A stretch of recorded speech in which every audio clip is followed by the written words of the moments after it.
About 5 years ago, I lived downtown in a major city in the US. I've always been a night person, so I would often find myself bored after my roommate, who was decidedly not a night person, went to sleep. To pass the time, I used to go for long walks and spend the time thinking. I spent 4 years like that, walking alone at night, and I never once had a reason to feel afraid. I always used to joke with my roommate that even the drug dealers in the city were polite. But all of that changed in just a few minutes on one evening. It was a Wednesday, somewhere between 1 and 2 in the morning, and I was walking near a police-patrolled park quite a ways from my apartment. It was a quiet night, even for a weeknight, with very little traffic and almost no one on foot. The park, as it was most nights, was completely empty. I turned down a short side street in order to loop back to my apartment when I first noticed him. At the far end of the street on my side was the silhouette of a man dancing. It was a strange dance similar to a waltz, but he finished each box with an odd forward stride. I guess you could say he was dance walking, headed straight for me. Deciding he was probably drunk, I stepped as close as I could to the road to give him the majority of the sidewalk to pass me by. The closer he got, the more I realized how gracefully he was moving. He was very tall and lanky, and wearing an old suit. He danced closer still, until I could make out his face. His eyes were open wide and wild, head tilted back slightly, looking off at the sky. His mouth was formed in a painfully wide cartoon of a smile. Between the eyes and the smile, I decided to cross the street before he danced any closer. I took my eyes off of him to cross the empty street. As I reached the other side, I glanced back, and then stopped dead in my tracks. He had stopped dancing and was standing with one foot in the street, perfectly parallel to me. He was facing me, but still looking skyward, smile still wide on his lips. I was completely and utterly unnerved by this. I started walking again, but kept my eyes on the man. He didn't move. Once I had put about half a block between us, I turned away from him for a moment to watch the sidewalk in front of me. The street and sidewalk ahead of me were completely empty. Still unnerved, I looked back to where he had been standing to find him gone. For the briefest of moments, I felt relieved, until I noticed him. He had crossed the street and was now slightly crouched down. I couldn't tell for sure due to the distance and the shadows, but I was certain he was facing me. I had looked away from him for no more than 10 seconds, so it was clear that he had moved fast. I was so shocked that I stood there for some time, staring at him, and then he started moving toward me again. He took giant, exaggerated tiptoe steps, as if he was a cartoon character sneaking up on someone, except he was moving very, very quickly. I'd like to say at this point I ran away or pulled out my pepper spray or my cell phone or anything at all, but I didn't. I just stood there, completely frozen as a smiling man crept towards me. Then he stopped again, about a car length away from me, still smiling, his smile still looking at the sky. When I finally found my voice, I blurted out the first thing that came to mind. What I meant to ask was, "What the fuck do you want?" in an angry, commanding tone. What came out was more of a whimper. What the f... Regardless of whether or not humans can smell fear, they can certainly hear it. I heard it in my own voice, and that only made me more afraid. But he didn't react to it at all. He just stood there, smiling. And then, after what I felt like forever, he turned around, very slowly, and started dance walking away. Just like that. Not wanting to turn my back to him again, I just watched him go, until he was far enough away to be almost out of sight. And then I realized something. He wasn't moving away anymore, nor was he dancing. I watched in horror as the distant shape of him grew larger and larger. He was coming back my way, and this time he was running. I ran too. I ran until I was off the side road and back onto a better lit road with sparse traffic. Looking behind me then, he was nowhere to be found. The rest of the way home, I kept glancing over my shoulder, always expecting to see his stupid smile, but he was never there. I lived in that city for 6 months after that night, and I never went out on another walk. There was something about his face that will always haunt me. He didn't look drunk, he didn't look high, he looked completely and utterly insane, and that's a very, very scary thing to see.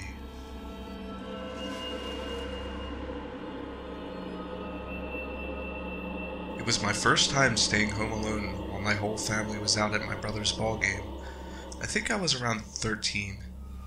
Anyways, I'm on the phone with a friend of mine feeling so grown up when somebody beeps in on the other line. I tell her I'll be right back and click over. Then the creepiest voice I have ever heard says, "Hello, little girl. I'm the man in your basement." Honestly, I laughed it off and just hung up thinking it was a prank call. I was a pretty confident little thing, my neighborhood was pretty safe, so I figured someone was just messing with me, knowing it was my first time alone. They beeped in again, so I clicked over and heard, "Don't you fucking hang up on me, you little bitch." And the lights started flickering and there was a banging under my feet. I know it sounds crazy, but my dog started freaking out and my cat ran away, so I assure you I wasn't imagining a thing. Our basement was actually just an area connected to the garage. It wasn't finished. I heard what sounded like footsteps coming up the garage steps to get into our kitchen, and I threw stuff in front of the door and started yelling and whatnot. I kept trying to hang up and call the cops, but every time I tried to, he was still on the phone. My friend told her parents what was happening, and they ran to a neighbor's house to call the police for me. I sat petrified with a broken rifle, a butcher knife, and a baseball bat behind my front door because it's the only place in the house downstairs that couldn't be seen from a window. Eventually, I clicked over to hear a police dispatcher on the phone and stayed on the line with her until the police got to my house. There was no sign of forced entry, though we had a broken window pane on our outside garage door that had been messed up for months prior, and my guess was he used that to get in. Police assumed I was just a paranoid girl, and they were going to leave me alone after they gave an all clear. Fortunately, a family friend had been driving by and saw the cops there and stopped by to see if everything was okay. He gave me a ride to the school where my family was. They were skeptical that anything had happened, but we did get a security system not too much longer after that, and my parents both got cell phones too. This was in 1994, I think cell phones weren't so popular yet. After that happened, I swear there was someone stalking me for years. I would leave my apartment locked and bolted and come back to find appliances on and the heat on in the middle of summer. I lived in 4 different places and would get strange phone calls at every one despite being unlisted. Cars would randomly be parked down the road from a house and speed up and slam on the brakes as I would run inside. I'd hear loud bangs outside when I lived out in the country. Nothing has happened since I've been in my current house and married, but I am still super paranoid all the time.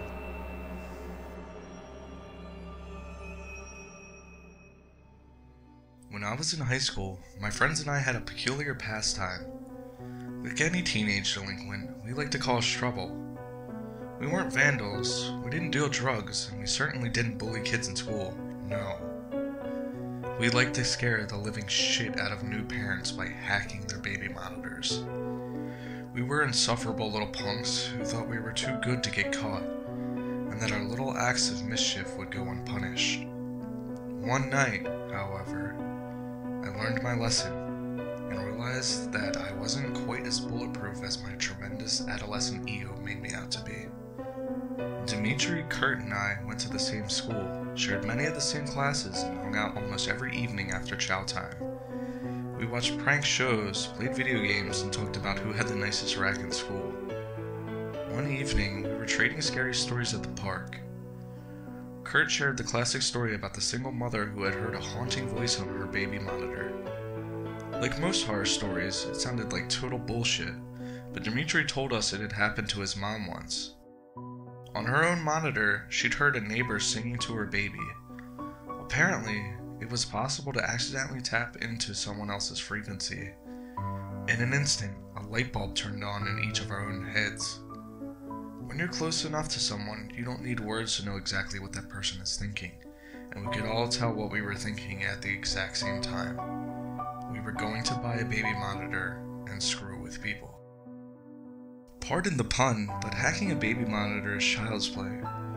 All you need to do is find a device on the same frequency as yours. Never want to do things half-assed, I purchased a high-end monitor with a frequency dial so we could prank as many targets as possible. The following night, we took our bikes, roamed the neighborhood, and found our first victim.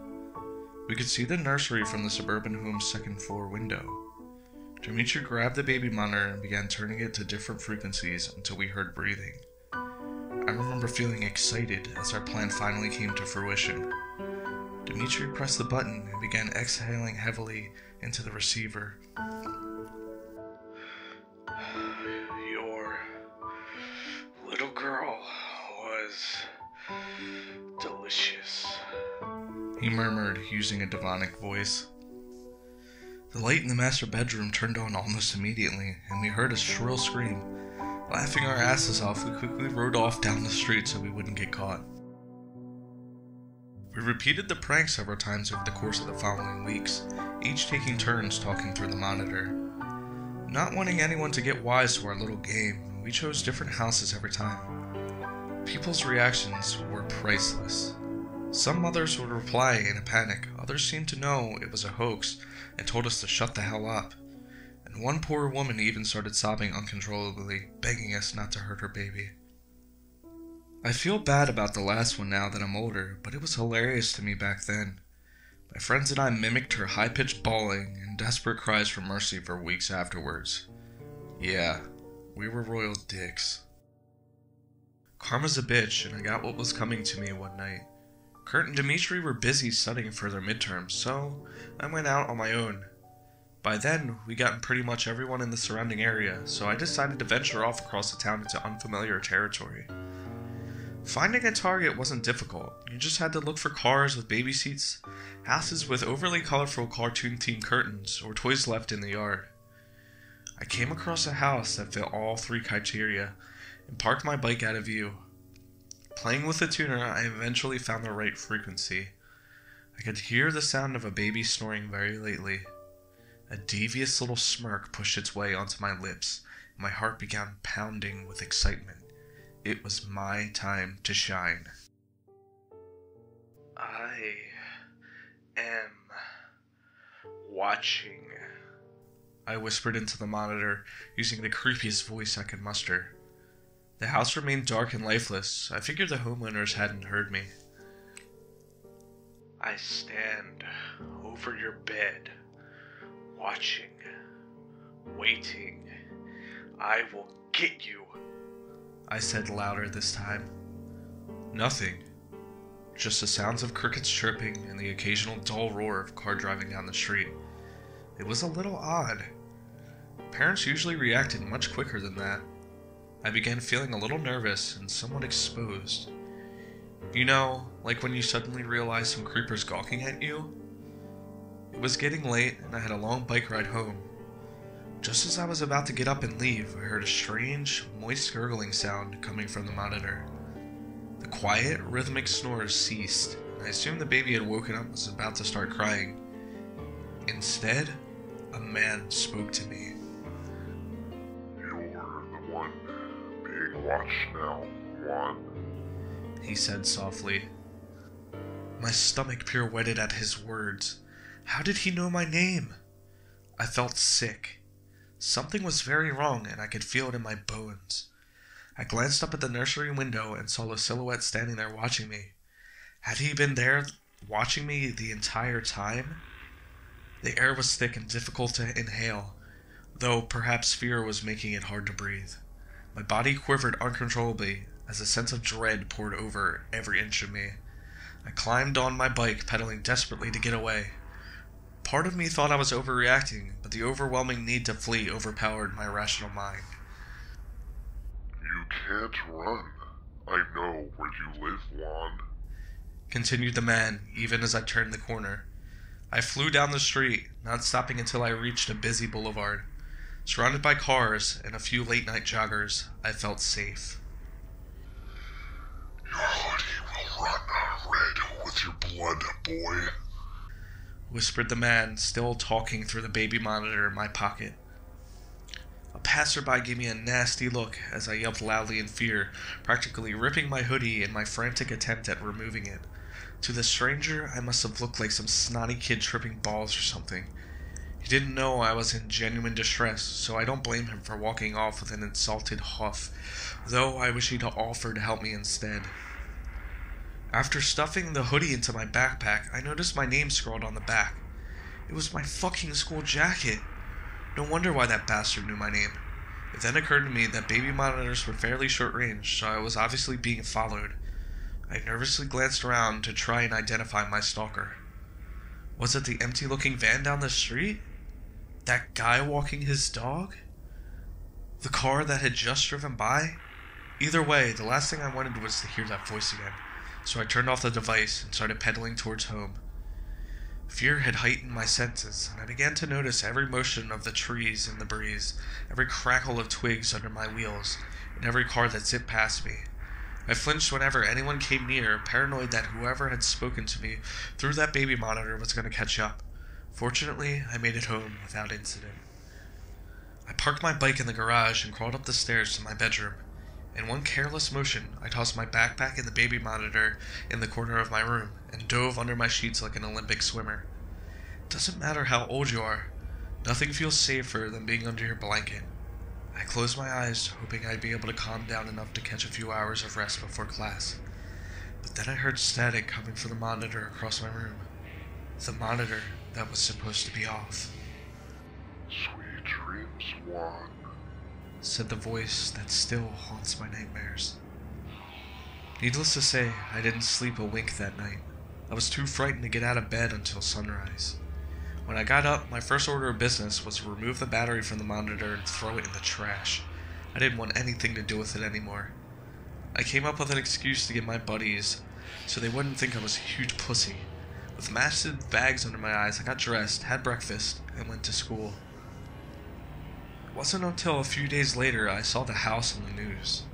In an interview, a police officer explained that the small family who had been living in the house had been found near their beds, necks slit open. I had been outside when it happened. The killer had heard me on the baby monitor and decided to fuck with me. It was definitely a wake-up call, and I thank my lucky stars I hadn't gotten the shit murdered out of me. I was too busy feeling thankful that I survived to feel bad about the family that hadn't. Empathy, like wisdom, comes with age. Now that I'm an adult with a wife and a daughter, I truly understand the consequences of my actions, and the severity of the situation I put myself in as a tremendously stupid teenage boy. That dreadful night, I thought I reached the epitome of fear, but it was just the tip of the iceberg. As a father, I now know that fear thrives and multiplies when there's something more precious than your own life at stake. I can't say for sure whether the killer found me again after all these years, or whether a new breed of idiots had the same idea as my friends and I, but I can tell you now that I understand what true terror is. Last night, I heard something on our baby monitor that sent chills into my very soul, shackling me with a paralyzing fear that I doubt will ever leave me.